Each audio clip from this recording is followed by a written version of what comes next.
Dans leur écrin sauvage, les forêts, les mers et les parcs nationaux du vieux continent assistent au retour progressif d'une faune qui a longtemps frôlé l'extinction.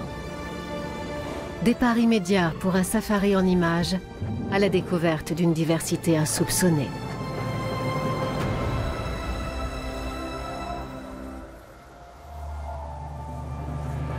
Puissant et majestueux, il est le plus grand et le plus gros mammifère terrestre d'Europe, le bison. Ce mastodonte avait pratiquement disparu. Le voici qui reconquiert son territoire. Le roi des forêts est de retour dans les Carpates roumaines, en Allemagne et sur les côtes néerlandaises de la mer du Nord.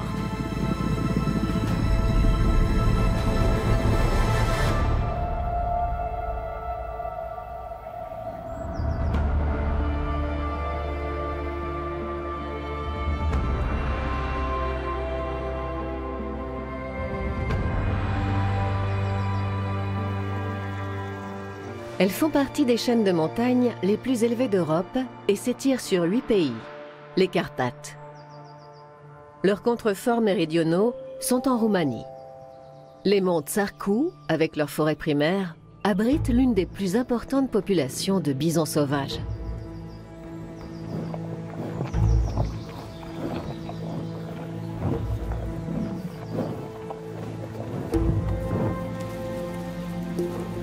Dès les premières heures de la matinée, les bêtes se rassemblent dans les prairies à la recherche d'herbacées.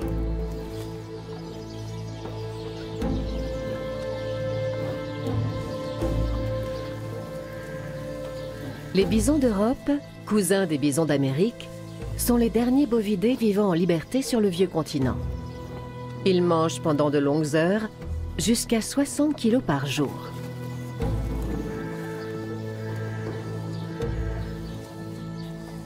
Le mâle est bien plus massif que la femelle.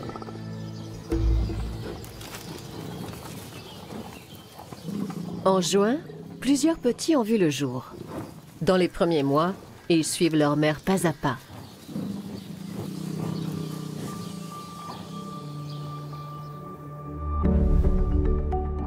Certains mâles adultes peuvent peser jusqu'à 1 tonne.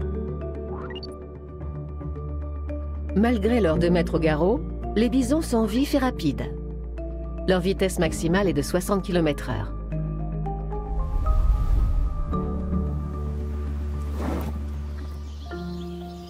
Si les bisons ont fait leur comeback en Roumanie, c'est en partie grâce à une petite ville allemande.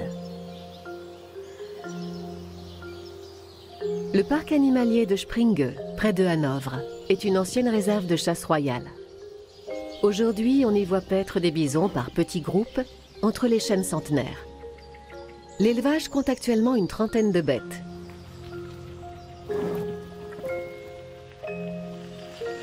Thomas Hennig est le directeur du parc. La nuit dernière, il y a eu une naissance chez les bisons. Alors ma chérie, tu nous as fait un beau bébé. Quelle belle surprise. Il est où ton petit? C'est un garçon ou une fille? Calme-toi, tout va bien. Une fille, c'est bien ça. Enfin de nouveau une fille. Tout doux, tout doux. La mère communique avec son nouveau-né en émettant des grognements. En cas de danger, les bisons prennent la fuite. Mais jamais une femelle n'abandonnerait son petit. Heureusement qu'on est à l'abri derrière cette barrière. On la sent inquiète. Si les avertissements ne suffisaient pas et qu'elle décidait de charger, on n'aurait aucune chance. On n'arriverait pas à courir plus vite qu'elle, ni à l'arrêter, ou à la renverser.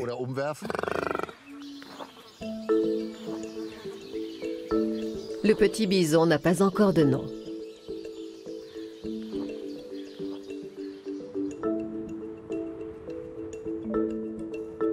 À Springe, cela fait 90 ans qu'on élève des bisons dans l'espoir de préserver l'espèce. Pendant des milliers d'années, le célèbre bovidé a pourtant sillonné librement les paysages européens. Il jouait un rôle majeur dans la vie des hommes, comme en témoignent ces peintures de la grotte d'Altamira, le Lascaux espagnol. Elles datent de 15 000 ans.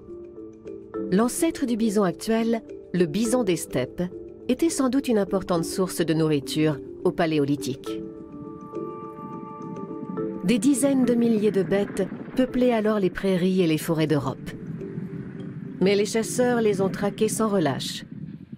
Et avec la déforestation et une agriculture galopante, le bison a vu son habitat naturel se rétrécir. Le dernier spécimen sauvage est abattu dans le Caucase en 1927. Un programme d'élevage et de réintroduction est alors lancé à partir de 12 bisons d'Europe captifs dans des zoos. Depuis 1928, plus de 370 bisons sont nés à Springeu. Leurs noms commencent tous par SP, les 2 premières lettres de Springeu. Ces ruminants seront bientôt relâchés dans la nature, dans les Carpates, en Roumanie.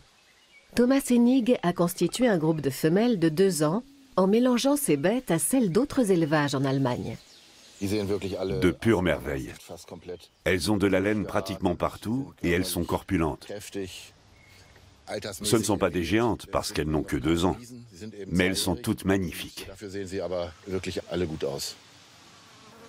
Ils vont avoir de belles bêtes en Roumanie.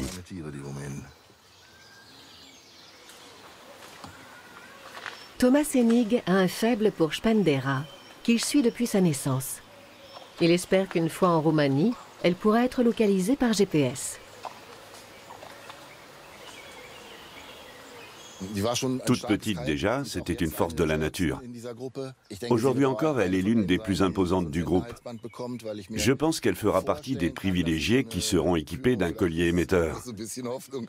Je l'imagine très bien occuper une position dominante. Un dernier bol de verdure avant le grand voyage. Les filles, à table.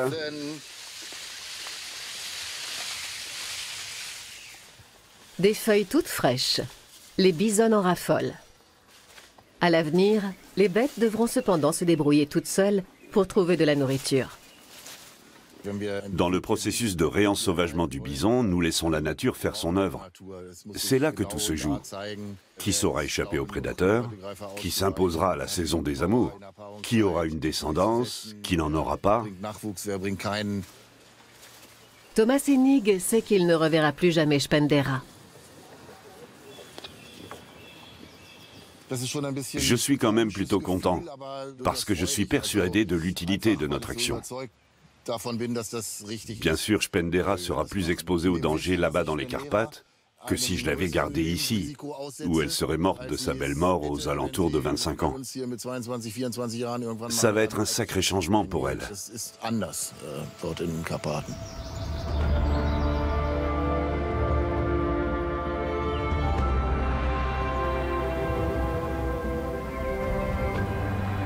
Les Carpates du Sud, l'un des derniers sites en Europe où la nature sauvage est encore préservée.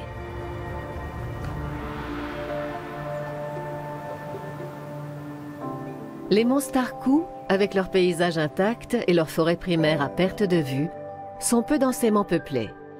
Ils offrent aux animaux sauvages des habitats naturels où ils peuvent se reproduire.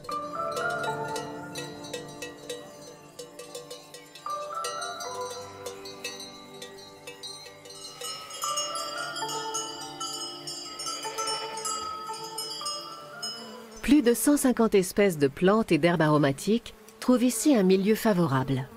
Un grand nombre d'entre elles fait partie du régime alimentaire des bisons, qui 200 ans après leur disparition, ont été réintroduits dans les Carpates. Matei Miculescu et Catalin Jossan travaillent comme rangers dans les monts Tsarku. Chaque jour, ils arpentent la forêt pour étudier les bisons à l'état sauvage.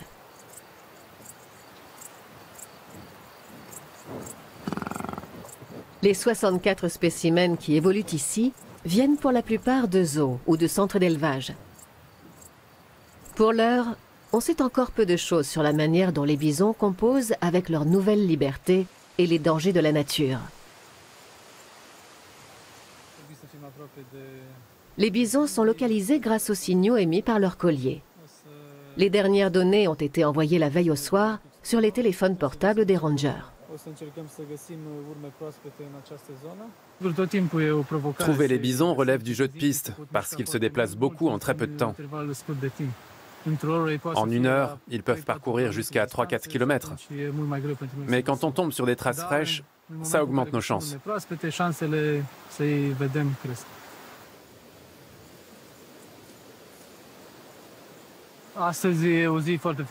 C'est une belle journée, il fait chaud et les bisons vont probablement rester en bordure de prairie ou dans la forêt. Ils évitent les espaces ouverts en plein soleil. Ça nous complique la tâche. On est obligé de les chercher en longeant la forêt.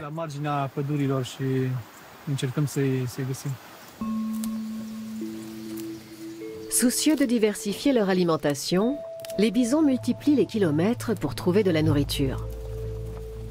Contrairement aux bovidés domestiques, les bisons digéreraient plus facilement les plantes ligneuses et le matériel végétal en décomposition. Le bison a un odorat très fin qui compense sa mauvaise vue. Il est capable de percevoir des odeurs jusqu'à 2 km à la ronde. Son ouïe aussi est plutôt développée.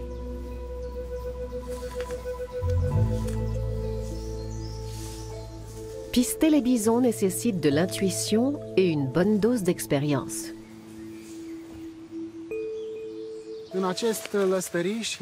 C'est ici, à l'orée de la forêt, que s'étend l'aire de nourrissage préféré des bisons. Ils y trouvent de jeunes plantes, des pousses de framboisiers et de mûriers, des saules. Nous avons repéré dans toute cette zone des traces de leur passage. Des plantes ont été grignotées, des pousses arrachées, des chemins ouverts dans les buissons. On voit clairement qu'ils sont passés par ici.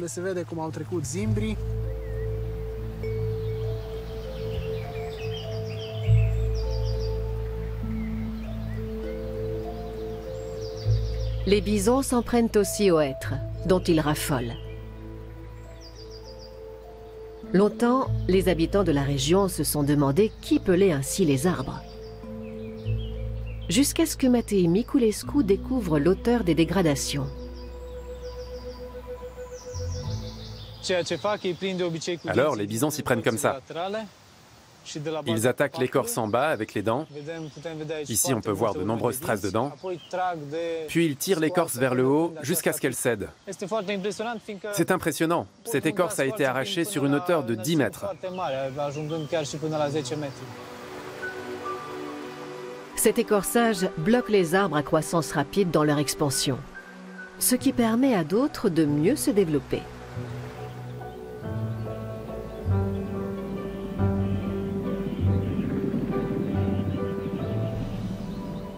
Comme la réintroduction du bison d'Europe s'est faite à partir de 12 individus seulement, la diversité génétique est faible. Sur le long terme, c'est l'un des principaux dangers qui planent sur la préservation de l'espèce. C'est pourquoi les données de tous les bisons de par le monde sont scrupuleusement consignées dans un registre, afin d'éviter le plus possible les maladies et la consanguinité. Une harde se compose de femelles et de leurs jeunes, le groupe étant dirigé par la femelle la plus âgée et la plus expérimentée. C'est elle qui va bouger en premier et initier un comportement collectif. C'est seulement à la période du rut, à partir d'août, que les mâles adultes rejoignent le troupeau pour faire leur cours. Cette drôle de grimace, appelée flehmen, renseigne ce gros mâle sur la concentration en hormones sexuelles des femelles. Il repère ainsi celles qui sont prêtes à se reproduire. Parfois, un rival surgit.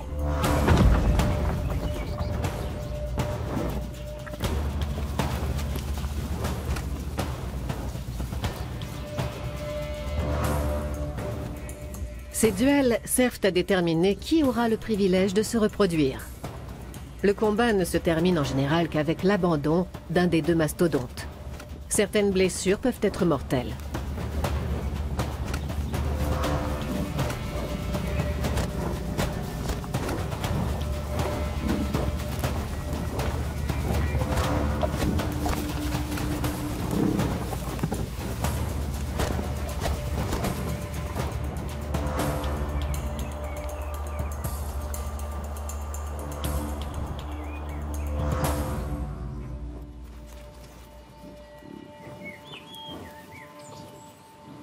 Un mâle s'accouple avec plusieurs femelles, qu'il surveille pendant quelques jours.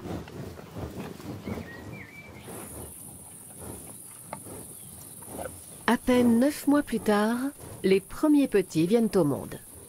Dans leur première année, ils se nourrissent essentiellement de lait maternel. La protection de la progéniture est un travail d'équipe. En cas de danger, les bisons forment un cercle au centre duquel se réfugient les jeunes et les plus fragiles. À la naissance, un bébé bison pèse 27 kilos. Le petit reconnaît sa mère à la voix et à l'odeur, même au milieu d'un grand troupeau. Les jeunes mâles quittent la harde dès qu'ils atteignent la maturité sexuelle et forment de petits groupes de célibataires.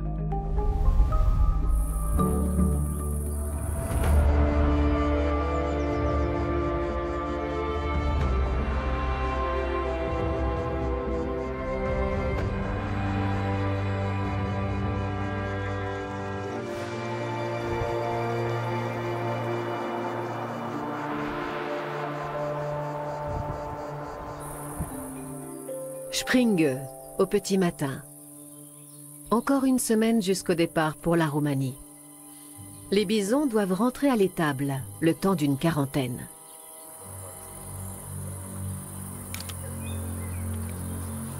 Pour cela, il faut les anesthésier. Là encore, c'est Thomas Sénig qui dirige les opérations.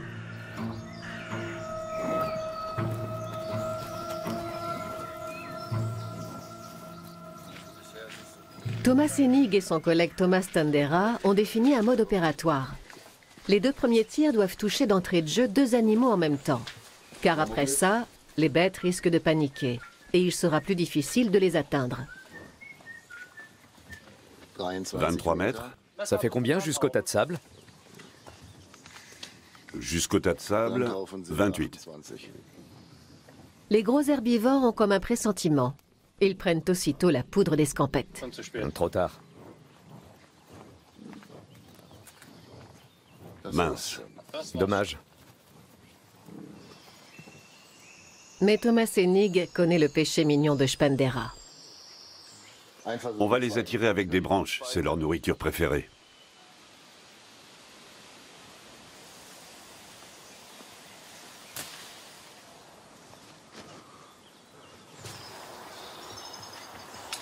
On est à 15 mètres. On en a deux à portée de fusil. Tu prends à droite, moi à gauche. Toi à gauche, moi à droite. Ok.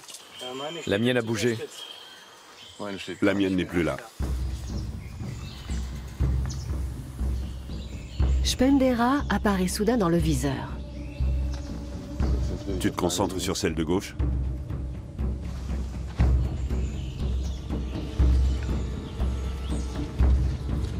Là. 1, 2. Bon, ça a marché. Chez moi, ça risque de durer.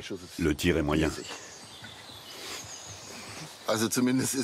On a réussi à tirer en même temps et on a tous les deux atteint notre cible. La flèche de Thomas s'est plantée à un super endroit. Chez moi, c'est moyen. Elle va mettre plus de temps à s'endormir.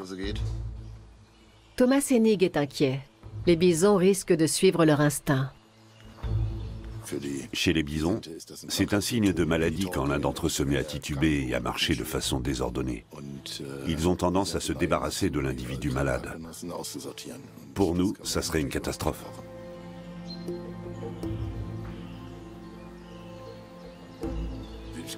Ils le tuent. Un coup de corne dans la panse, terminé. L'instant est critique.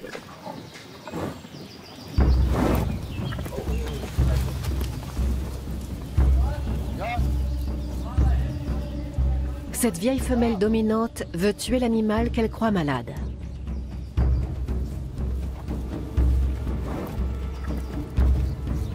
Dans ces cas-là, il faut réagir vite. Les éleveurs sont toujours prêts à sauter sur leur tracteur.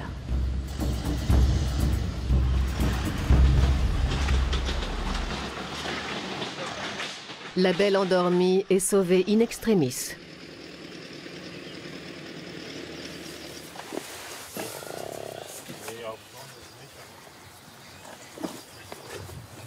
Le compte à rebours a commencé. Il reste une petite heure jusqu'au réveil de Spendera. Elle est vite transportée à l'étable, à l'abri du soleil.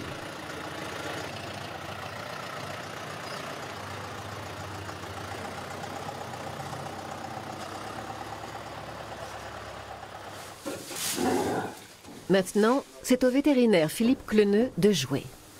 Il lui administre un vermifuge et lui fait passer une visite médicale.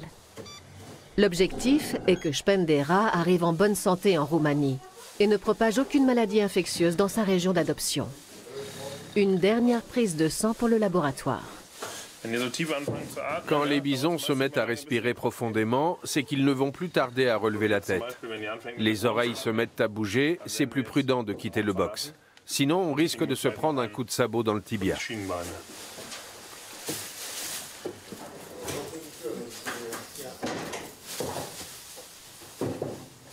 Spendera se réveille tout doucement.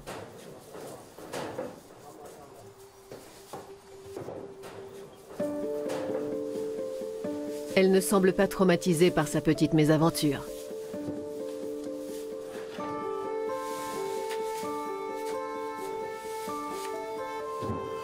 Elle connaît ces box. Elle est née ici. La première année, elle mangeait ici tous les jours. Son calme fait plaisir à voir.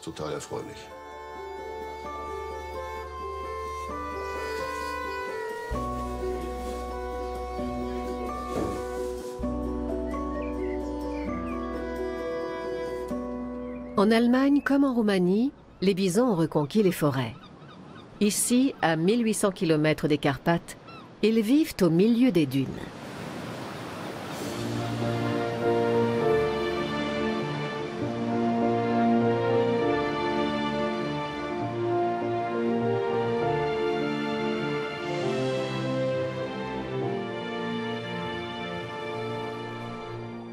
Au bord de la mer du Nord, tout près d'Amsterdam, se niche le parc national de Kennemerland.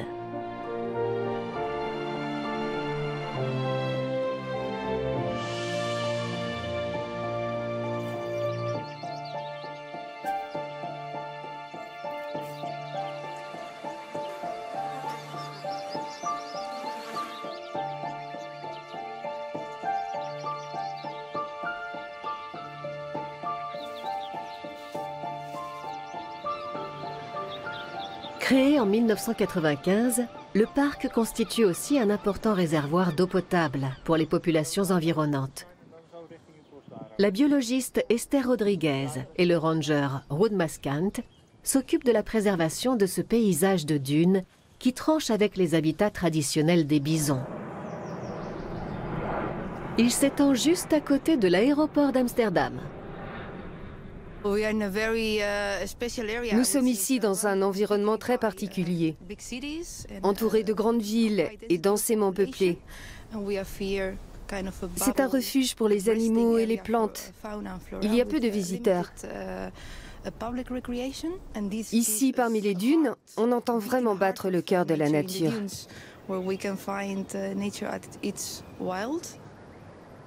Mais ce paysage est menacé.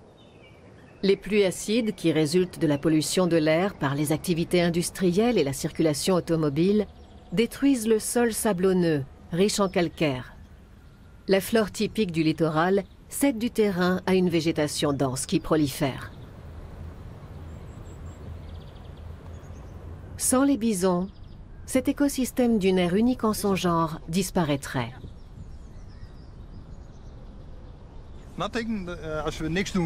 Si on laissait faire, une masse de verdure recouvrirait tout.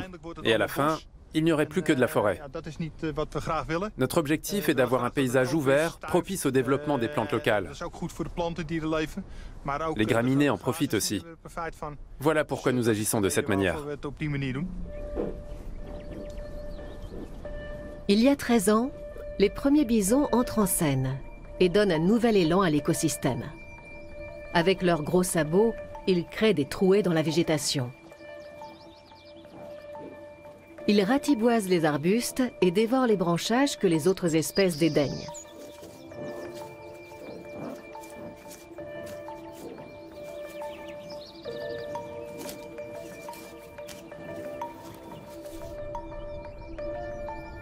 Une fois le débroussaillage terminé, ils se rafraîchissent dans les étangs au milieu des dunes. Les bisons sont de bons nageurs.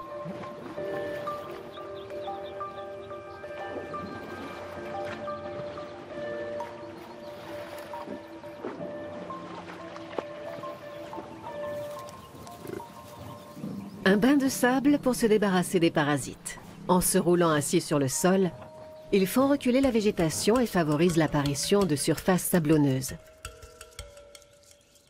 Ces nouveaux territoires sont aussitôt investis par les insectes et les petits animaux des dunes.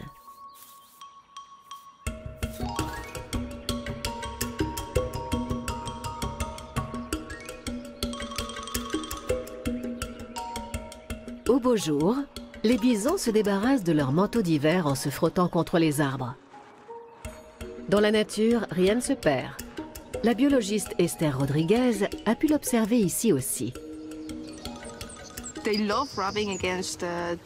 Les bisons ont l'habitude de se frotter contre l'écorce rugueuse des arbres. De jolis fils de laine y restent accrochés.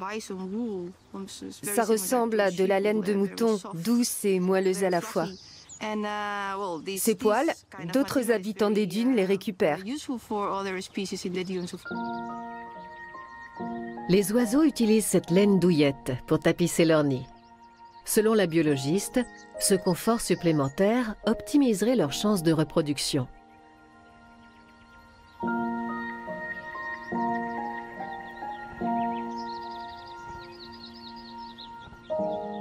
Des bisons sauvages dans les dunes? Au départ, personne n'y croyait. Plusieurs fois par jour, les bisons se retirent dans la petite forêt qui pousse entre les dunes. L'occasion pour Esther Rodriguez et Ruud Maskant de les approcher.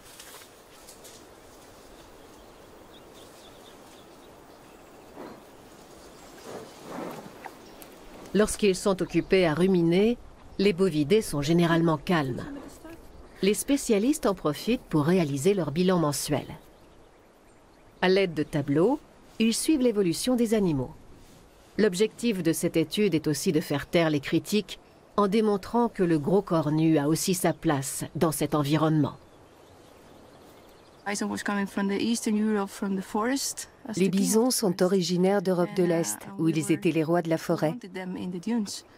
Nous, on a fait le pari de les installer dans les dunes. Et 13 ans plus tard, ils se sont parfaitement adaptés. Ils subviennent à leurs besoins sans aide humaine ni supplémentation alimentaire. Et comme vous le voyez, ils se portent à merveille. En matière d'alimentation, les bisons suivent leur instinct qui est très développé. À l'automne, ils se nourrissent de châtaignes et de faine, le fruit du hêtre. De quoi faire le plein d'énergie pour l'hiver. S'ils sont malades ou blessés, ils grignotent des morceaux d'écorce de saule aux effets antalgiques. Les bisons ont une espérance de vie de 25 ans.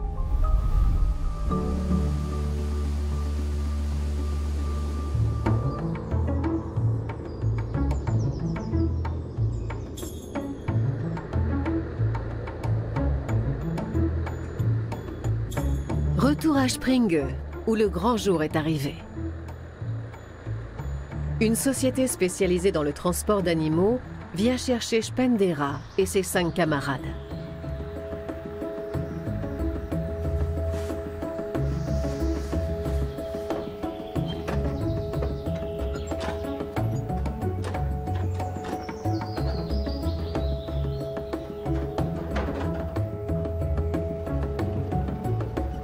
La belle est anesthésiée une seconde fois.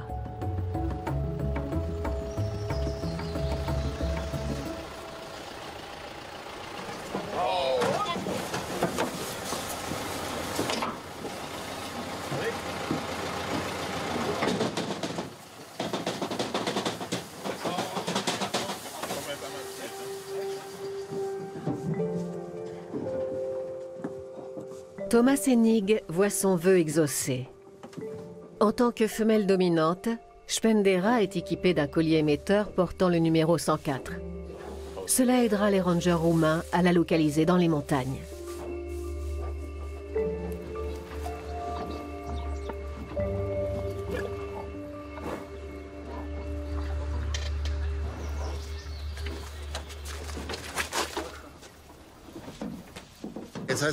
Le moment est venu de se dire au revoir. C'est un crève-cœur tant que le camion est encore là. Je serai heureux quand j'aurai reçu un coup de fil et que je saurai qu'elle est arrivée à destination en bonne santé. Après quelques mois en semi-liberté, elle deviendra d'ici l'automne un animal sauvage. Et ça me fait très plaisir.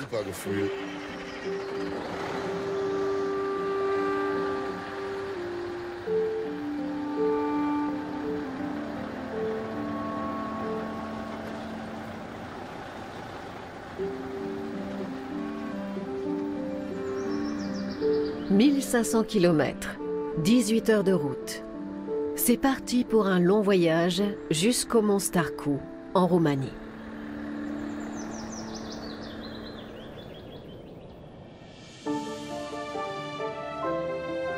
Une nouvelle vie commence pour Spendera.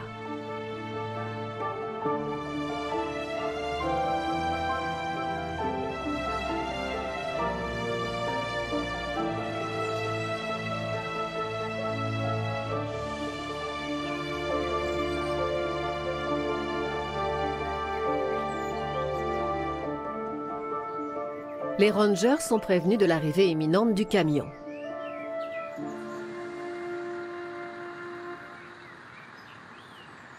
Les derniers kilomètres se font sur une route forestière défoncée.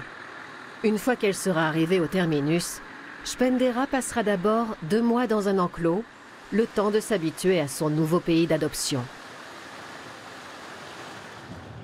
Elle semble avoir bien supporté le voyage.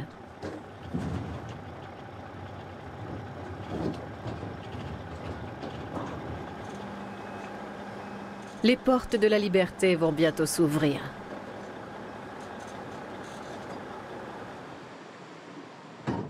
Un nouveau monde, un nouveau parfum. Comment va-t-elle réagir? Le ranger Matei Miculescu ne veut rien précipiter.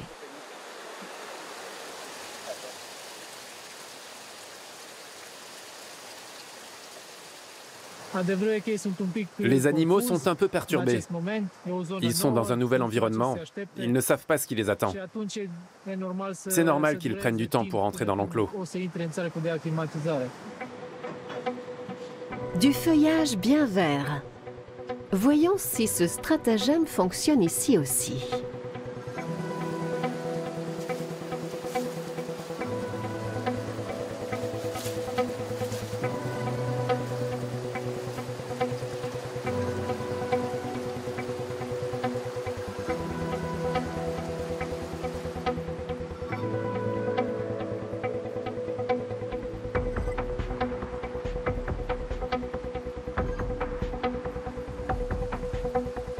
Tout doucement, Spendera goûte à la liberté.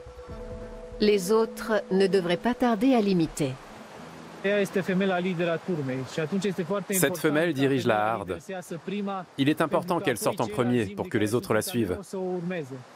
Avec une autre bête, le groupe aurait plus de difficultés à quitter le camion.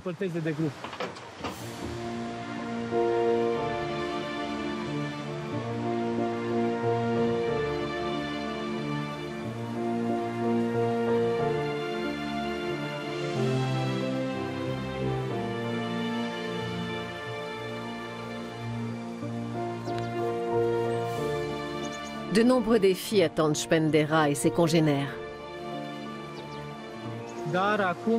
Elles devront trouver de la nourriture par leurs propres moyens et se protéger des prédateurs. Les bisons sont des animaux sauvages.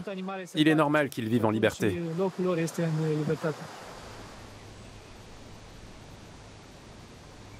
L'hiver est la période la plus difficile pour les bisons sauvages.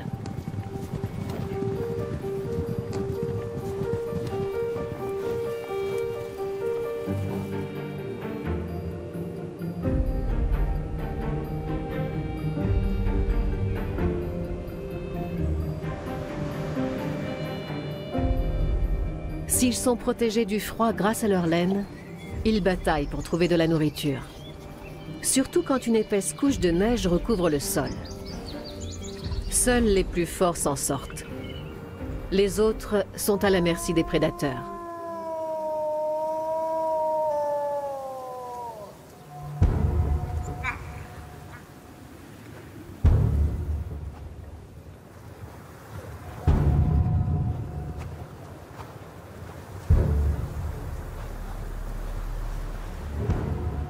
Généralement, une meute de loups n'est pas un danger pour un mâle adulte. Les femelles, les individus jeunes ou affaiblis, sont en revanche des proies potentielles.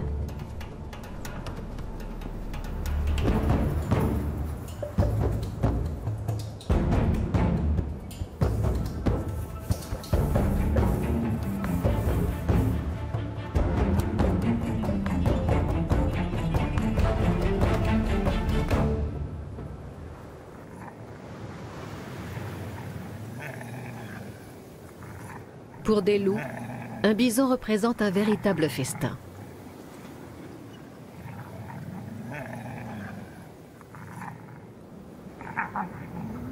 Mais face à tout un troupeau, ils doivent battre en retraite.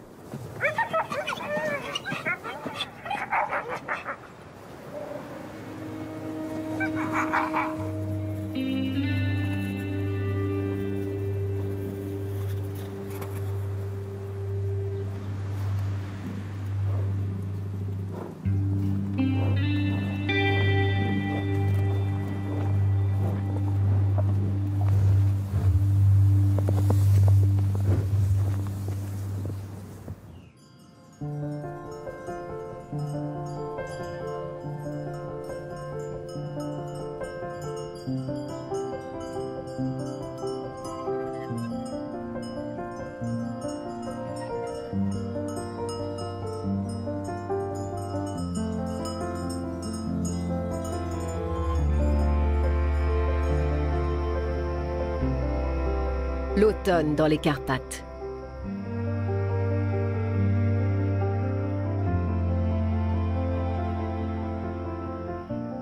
Spendera vit depuis quelques semaines en liberté. Comment va-t-elle? La localisation par GPS est imprécise.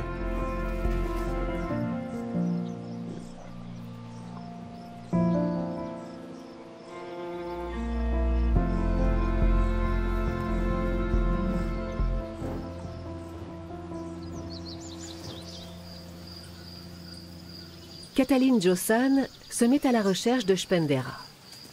Il a promis à Thomas Hennig de lui envoyer un signe de vie de sa bisonne préférée.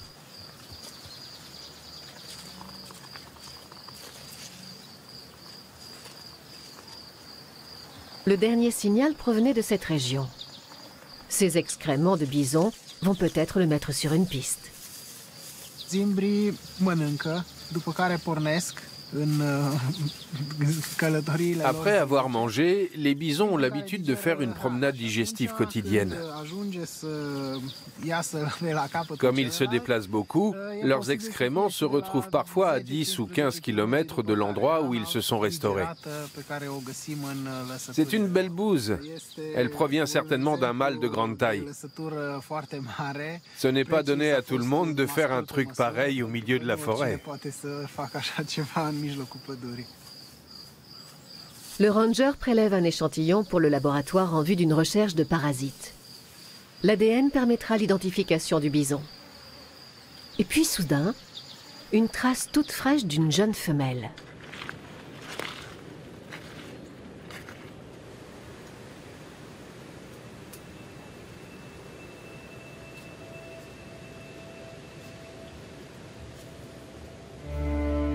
Dans une clairière, plusieurs femelles se sont rassemblées.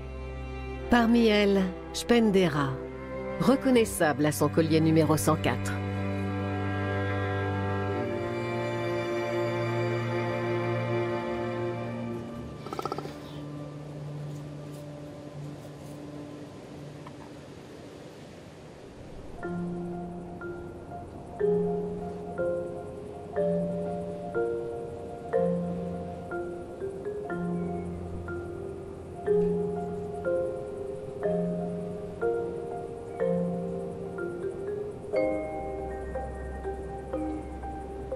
À Springö, près de Hanovre, l'automne est là aussi.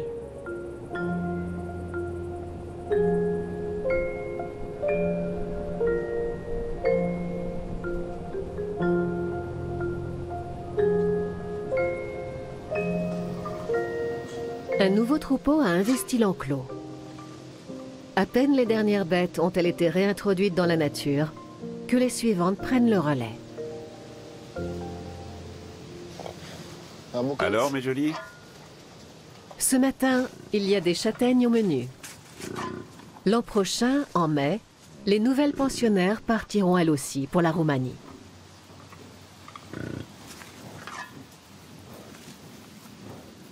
Caroline, are you online? Okay, so we can start our Un appel longtemps attendu arrive des Carpates. See you. Bye.